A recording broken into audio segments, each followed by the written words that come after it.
بسم اللہ الرحمن الرحیم۔ خبروں کے بلیٹن کے ساتھ حاضر خدمت ہیں۔ سلام قبول کیجیے۔ پہلے سماعت فرمائیے خاص خبروں کا خلاصہ۔ اقوام متحدہ کے سیکرٹری جنرل گوتریش کا دورہ پاکستان، سیلاب زدگان کی مدد کے لیے ترقی یافتہ ملکوں سے جذباتی اپیل۔ عراق میں اربعین حسینی میں شرکت کے لیے ہزاروں پاکستانی زائرین ایران کے راستے کربلا معلیٰ کی جانب رواں دواں۔ دہشت گرد گروہ MKO کے سرپرست امریکہ کے ذریعے ایران کی وزارت انٹیلیجنس اور وزیر پر پابندی کے واشنگٹن کے فیصلے کی ایران کی جانب سے شدید مذمت۔ اور اب پیش خبریں تفصیل سے۔ اقوام متحدہ کے سیکرٹری جنرل نے ترقی یافتہ ملکوں پر زور دیا ہے کہ وہ ایثار نہیں بلکہ انصاف کے تقاضے پورے کرتے ہوئے سیلاب سے متاثر پاکستان کی مدد کریں۔ میڈیا رپورٹوں کے مطابق سکھر میں سیلاب کے بارے میں سرکاری بریفنگ میں اقوام متحدہ کے سیکرٹری جنرل انٹونیو گوتریش کا کہنا تھا کہ روایتی ایندھن استعمال کرنے والے بڑے ملکوں کی ترقی کی قیمت پاکستان اور دیگر ترقی پذیر ممالک ادا کر رہے ہیں۔ اقوام متحدہ کے سیکرٹری جنرل نے امریکہ اور دیگر صنعتی ملکوں کا نام لیے بغیر کہا کہ روایتی ایندھن کا استعمال بڑے ملکوں نے کیا ہے، ان کا کیا دھرا پاکستان اور دیگر ممالک کو بھگتنا پڑ رہا ہے۔ اقوام متحدہ کے سیکرٹری جنرل نے زور دے کر کہا کہ انصاف کا تقاضا یہ ہے کہ عالمی برادری سیلاب سے متاثرہ پاکستان کی بھرپور مالی امداد کرے۔ ماہرین کے مطابق پاکستان کا شمار ان ممالک میں ہے جہاں گرین ہاؤس گیس کی پیداوار کی شرح تو 1% سے بھی کم ہے، لیکن ماحولیاتی تبدیلی سے متاثر ہونے والے بدترین ملکوں میں اس کا شمار کیا جاتا ہے۔ پاکستان گرین ہاؤس گیسز کے اثرات سے ہونے والی گلوبل وارمنگ کے نقصانات پر دنیا کے امیر ممالک سے امداد کا تقاضا کر رہا ہے۔ قابل ذکر ہے کہ امیر ممالک عموماً موسمیاتی تبدیلیوں سے ہونے والے نقصانات کا ازالہ کرنے سے انکار کرتے آ رہے ہیں۔ امریکہ، جرمنی، فرانس، جاپان اور برطانیہ دنیا میں گرین ہاؤس گیسیں پیدا کرنے والے بڑے ممالک ہیں۔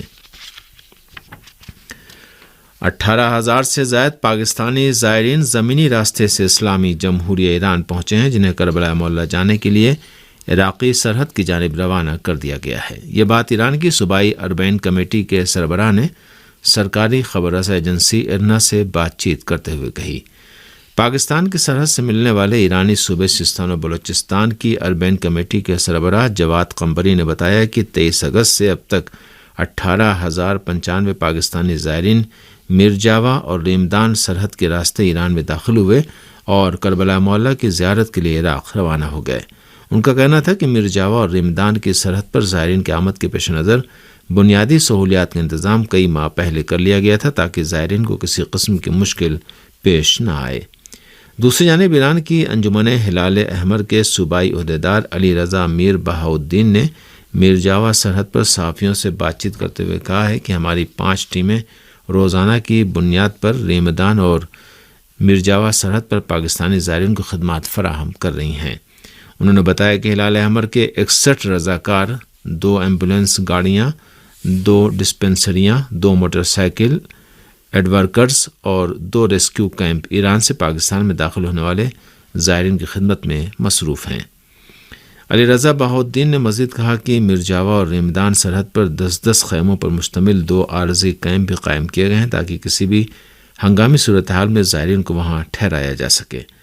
دراصل عراقی ذرائع کا کہنا ہے کہ اب تک 2 کروڑ کے قریب زائرین اربعین حسینی میں شرکت کے لیے کربلا معلیٰ پہنچ چکے ہیں اور ان کی تعداد میں لمحہ بلمحہ اضافہ ہوتا جا رہا ہے۔ 2 برسوں کی کورونا بندشوں کے بعد اس سال اربعین حسینی خاص جوش و ولولے کے ساتھ منایا جا رہا ہے، جس کے پیش نظر عراق اور دنیا کے دیگر ملکوں سے بڑی تعداد میں زائرین کربلا معلیٰ پہنچ رہے ہیں۔ ایران کی جانب سے شلمچہ، جذابہ، خسروی، مہران، باشماق، تبرچین سرحدی گزرگاہیں زائرین کے لیے کھول دی گئی ہیں، جہاں سے حکام کے مطابق تقریباً 50 لاکھ ایرانی اور غیر ایرانی زائرین کربلا کی جانب سفر کریں گے۔ فی الحال عراق کی جانب جانے والی سرحدی گزرگاہوں کو زائرین کی بڑی تعداد اور عراق کی سرحد کے اندر لازمی سہولتوں کی قلت کے باعث وقتی طور پر بند کر دیا گیا ہے۔ ایران کے وزیر خارجہ نے زائرین کی مہمان نوازی پر عراقی عوام اور حکومت کی قدردانی کی ہے۔ اپنے عراقی ہم منصب فواد حسین سے ٹیلی فون پر بات چیت کرتے ہوئے ایران کے وزیر خارجہ حسین امیر عبداللہیان نے کہا کہ گنجائش کی کمی اور شدید گرمی کے باوجود عراقی عوام اور حکومت کی جانب سے ایرانی اور غیر ایرانی زائرین کی مہمان نوازی قابل قدر ہے۔ وزیر خارجہ حسین امیر عبداللہیان نے کربلا معلی اور نجف اشرف میں زائرین کی بڑھتی ہوئی تعداد کے پیش نظر ایرانی شہریوں سے اپیل کی ہے کہ وہ سرکاری اربعین کمیٹی کی جاری کردہ ہدایات پر سختی سے عمل کریں۔ اس سے پہلے ایران کے وزیر داخلہ احمد وحیدی نے قومی نیوز چینل سے گفتگو کرتے ہوئے ایرانی زائرین کو ہدایت کی تھی کہ وہ فی الحال عراق کی سرحدی گزرگاہوں پر جانے سے گریز کریں۔ ان کا کہنا تھا کہ عراق کے پاس اتنی بڑی تعداد میں زائرین کو پاس کرنے کے لیے بنیادی سہولتیں موجود نہیں ہیں۔ بحرینی نوجوانوں کی انقلابی تحریک نے آل خلیفہ حکومت کی جانب سے بحرینی مسلمانوں کو 40 ملین مارچ میں شرکت سے روکے جانے کے اقدامات کی شدید مذمت کی ہے۔ ارنا کی رپورٹ کے مطابق بحرینی نوجوانوں کی انقلابی تحریک نے آل خلیفہ حکومت کی جانب سے 40 مارچ میں شرکت کے لیے کربلا معلی جانے والے بحرینی زائرین کی ایذا رسانی کی شدید مذمت کی ہے اور اس عظیم مارچ میں شرکت کے لیے عراق کا سفر کرنے والے بحرینیوں کی قدردانی کی ہے۔ واضح ہے کہ بحرین میں آل خلیفہ کی آمریت کے خلاف سن 2011 میں عوامی تحریک شروع ہوئی تھی، جسے شاہی حکومت نے ریاض کی مدد سے کچلنے کی ناکام کوشش کی۔ بحرینی عوام آزادی، انصاف اور جمہوریت پر مبنی حکومت کے خواہاں ہیں، تاہم آل خلیفہ نے عوامی تحریک کو ختم اور عوام کے مطالبات کو دبانے کے لیے اس ملک کے سینکڑوں شہریوں کو شہید اور ہزاروں دیگر کو زخمی اور قید کر رکھا ہے۔ آل خلیفہ نے دسیوں مخالفین کی شہریت بھی ان سے چھین لی ہے۔ انسانی حقوق کی تنظیموں نے بحرین کے آمر نظام کے قید خانوں میں منظم ایذا رسانی کی مذمت کرتے ہوئے سیاسی اصلاحات کا مطالبہ بھی کیا ہے۔ بحرین کی شاہی حکومت اپنا اقتدار بچانے کے لیے سعودی عرب، امریکہ اور اسرائیل کا سہارا لے رہی ہے، جس کی وجہ سے بحرینی عوام میں غم و غصہ بڑھتا جا رہا ہے۔ ایران نے اپنی انٹیلیجنس کے خلاف امریکہ کی نئی پابندیوں کے نفاذ کی سخت الفاظ میں مذمت کی ہے۔ امریکہ کی وزارت خزانہ نے ایران کی وزارت انٹیلیجنس اور اس محکمے کے وزیر پر امریکہ اور اس کے اتحادیوں کے خلاف سائبر حملے کے الزام میں پابندیاں عائد کر دی ہیں۔ امریکی وزارت خزانہ نے جمعے کو روز یہ دعویٰ کیا کہ ایران نے حالیہ ہفتوں کے دوران البانیہ پر سائبر حملہ کیا ہے۔ اس سے قبل گزشتہ بدھ کے روز البانیہ کے وزیر اعظم ایڈی راما نے بھی یہ دعویٰ کیا تھا کہ ایران نے حالیہ دنوں میں اس کے خلاف ایک سائبر حملہ کیا ہے۔ اس دعوے کے ساتھ ہی اس نے ایران کے ساتھ اپنے سفارتی تعلقات ختم کرنے کا اعلان کرتے ہوئے اپنے سفارتکاروں کو ایران سے واپس لوٹ آنے کی ہدایت کر دی تھی۔ ایران کی وزارت خارجہ کے ترجمان ناصر کنعانی نے وزارت انٹیلیجنس پر امریکہ کی تکراری پابندیوں کی مذمت کرتے ہوئے کہا کہ اس قسم کے امریکی اقدامات اور پابندیاں ماضی کی طرح ناکام رہیں گی اور ان سے ملک کی سیکورٹی کے لیے سرگرم افراد کے عزم و ارادے میں خلل پیدا نہیں ہوگا۔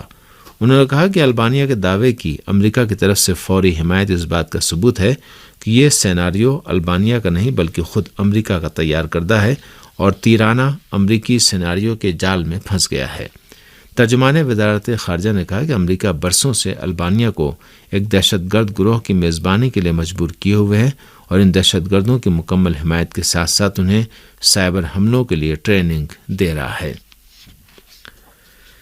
اقوام متحدہ میں ایران کے نمائندہ دفتر نے عالمی ادارے کے سیکریٹری جنرل اور البانیہ کے نمائندہ دفتر کے نام ایک خط ارسال کر کے تیرانہ میں ایران کے سفارتی مراکز پر سرکاری چھاپوں اور تشدد آمیز کارروائیوں کی شدید الفاظ میں مذمت کی ہے۔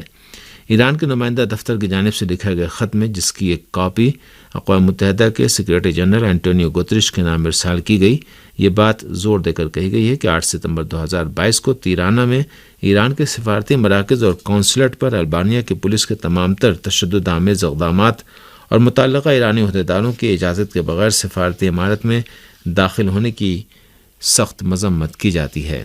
اس خط میں سفارتی تعلقات کے بارے میں عالمی قوانین اور ضابطوں، خاص طور سے 1961 اور 1963 کے ویانا کنونشنوں نیز اقوام متحدہ کی جنرل اسمبلی کی پاس کردہ قراردادوں کا حوالہ دیتے ہوئے حکومت البانیہ سے مروجہ بین الاقوامی قوانین اور ضابطوں کی مکمل پاسداری کا مطالبہ کیا گیا ہے۔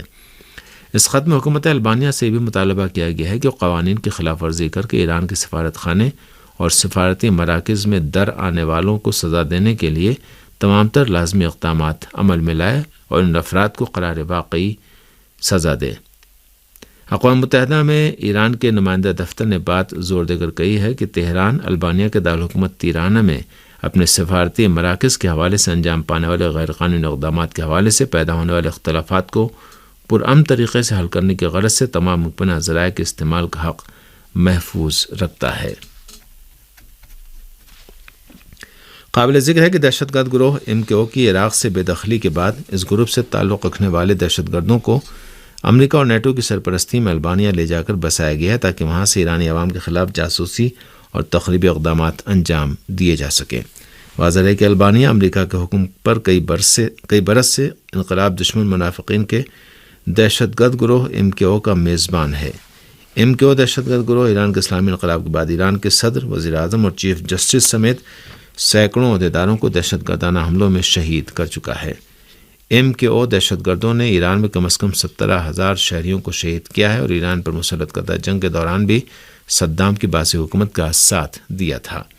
یہ دہشت گرد گروہ ہر سال البانیہ کے دارالحکومت میں ایک اجلاس بھی منعقد کرتا ہے جس میں دنیا بھر کے ایران مخالفین کو دعوت دی جاتی ہے۔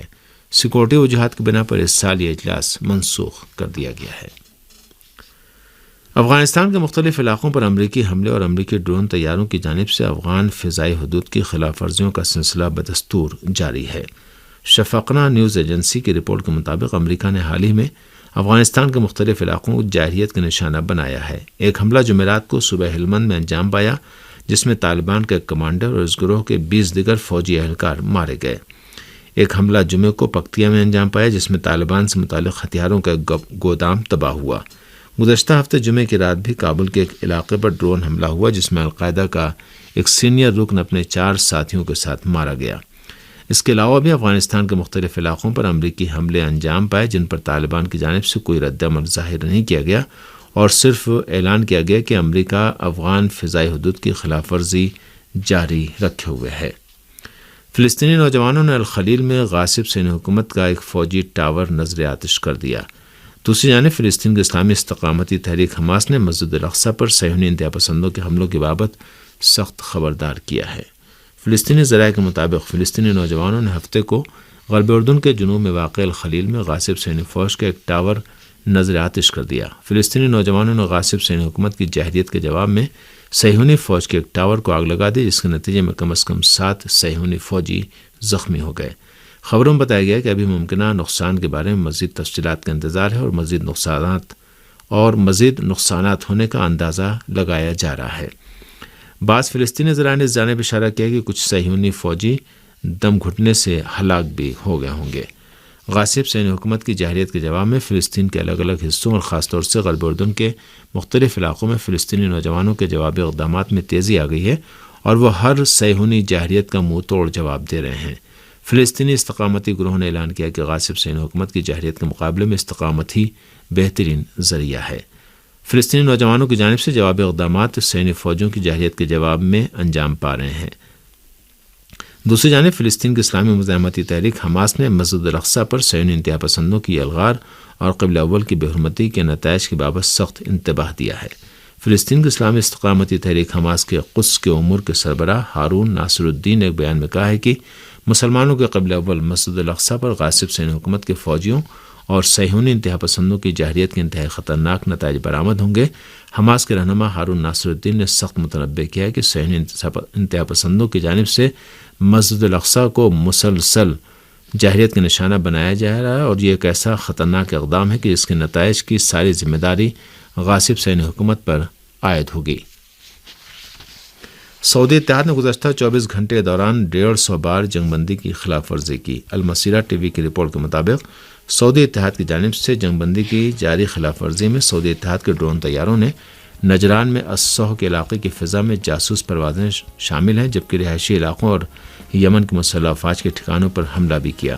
سعودی اتحاد کے ڈرون اور جنگی طیاروں نے ستنا الحدیدہ، تعز، معارب، حجہ، سعدہ، جیزان، زالے اور نجران میں یمنی شہریوں کے رہائشی مکانات اور یمنی فوج اور عوامی رضاکار فورس کے ٹھکانوں کو نشانہ بنایا، گولہ باری کی اور راکٹ حملے کیے۔ المیادین کی رپورٹ کے مطابق یمن کے اعلیٰ سیاسی کونسل کے چیئرمین مہدی المشات نے کہا کہ یمن اور سعودی اتحاد کے درمیان فائر بندی کی شرطوں کی بنیاد پر یمنی عوام کو ہر قسم کی سازش کا مقابلہ کرنے کے لیے تیار رہنا چاہیے، اس لیے کہ ابھی جنگ ختم نہیں ہوئی ہے۔ انہوں نے تاکید کی کہ یمنی عوام کامیابی کے حصول تک سعودی اتحاد کے حملوں اور اس کی جارحیت کے مقابلے میں استقامت مظاہرہ